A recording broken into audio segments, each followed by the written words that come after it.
And you can see it heading eastbound, obviously, from what Mandy had just said. Can't quite tell the speeds, but it is rush hour here. Kind of maneuvering around now, taking a little detour, getting back. Now we're actually on the sidewalk. Obviously, this is a little bit dangerous right here, going on into incoming. This is a truck. You can see that they're going against traffic. We believe this is in St. Louis County. We have Steve Myers up in Bommarito Automotive Skyfox, who's been following this. We were told originally this was on Interstate 70, but now clearly they're off and they're going through busy intersections right now, barely missing cars. I don't see police. Mandy, actually we're on Olive Boulevard right now. Steve. We just passed 270 and we're rolling down Olive at this point. We're coming up to Ballast there, which is where you see this truck, and he's gone through the intersection. You can see a police car chasing him there. I only noticed one at this point, but it's just a matter of time, I'm sure, before there are some others that are involved. But this truck is hauling it, taking a lot of risk that you wouldn't think somebody would do it at rush hour. So obviously they are intent on getting away, and that is a very large truck. So I'm hopeful that, quite honestly, that they don't hit anything, because there's going to be some damage here. I'm not exactly sure where we are here. I think we're over by the Deerbergs on West Oak there. We're just rolling on eastbound Olive and cutting through, weaving in and out of traffic. You know, the police are here. They're a little ways behind him there. We'll go ahead and widen out just a little bit so you can see that's, you know, it's a few car lengths, but we are rolling down Olive right down the center. And you can see how thick the traffic is, and you know, I suspect as slow as the traffic is going now, he's going to have to try and use that middle lane if he's trying to get away from the police car. He's moving over into that turning lane. They are in pursuit. How long is There's only one car in pursuit. My understanding earlier from the news desk is that this is a robbery suspect from St. Charles County, although I have yet to be able to confirm that. But certainly you can see the kind of traffic chances this individual is taking here as we approach. I think that's Dealman, but I'm not certain about that. But we just took a left turn there, and we're headed north into a residential area where the speed is going to increase quite a bit, I'm sure, just because they can. Steve, they're telling us that Shulte Road. They're telling us that I'm sorry, Mandy, what'd you say?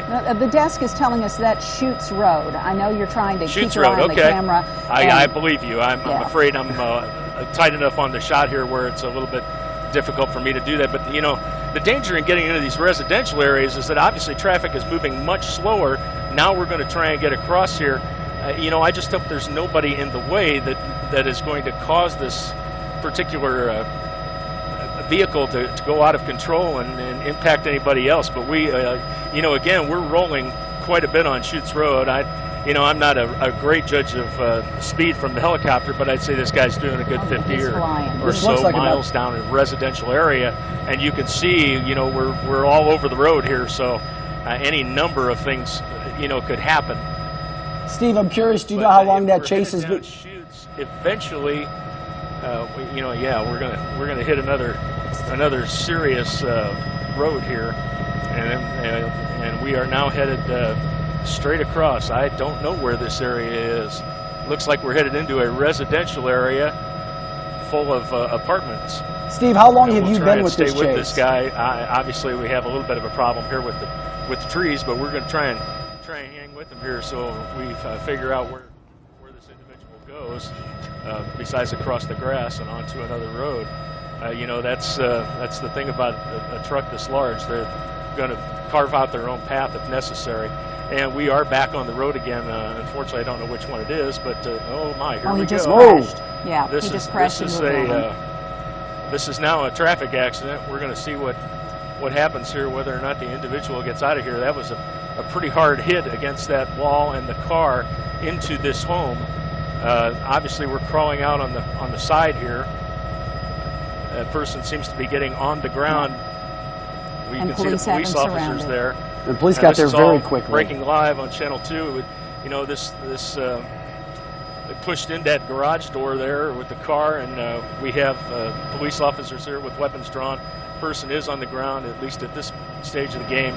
I think they are getting ready to cuff this individual, and they have the situation under control. And it also appears, Steve, I guess there was just one suspect. I'm curious, how long were you following that chase? Oh, I think we were on it probably about a minute and a half before you guys came to us. So we had just picked it up, and they had already gone quite a distance in the county area before they got into St. Louis County proper and started going down all of the other areas. They're going through the truck now. It does appear as though there is only one individual here. We've got a lot of clothing that's being dragged out, but that individual is now cuffed on the ground and in control of the police. All right, Steve, we're going to update. We're going to stay with you and keep this live picture going and update our viewers on what's happening. You're looking at the end of a police chase where this truck has crashed into the side of a home, rammed the car that was sitting in the driveway into the garage. Thankfully, didn't seem to be anyone in the driveway. The police have that one person who we believe was a robbery suspect, possibly out of St. Charles. They have him on the ground. He surrendered once he crashed. You could see police holding up their hands, trying to tell whoever was in the home to stay inside and to stay back. But this truck traveling high speeds, swerving in and out of traffic, going in the wrong direction along a busy Olive Boulevard, past Ballas, up Shulte Road, and just barely missing cars and thankfully not hitting anyone during this police chase. But now that person is in custody, and we're trying to get more information on exactly what brought all of this about and why he took off from police. Now, just thankful it ended the way that it did. We've seen these crashes injure and come to obviously worse endings than what we saw today. We appreciate Bommarito Automotive Skyfox, Steve Myers, giving us that shot that we're seeing right now that we've been following.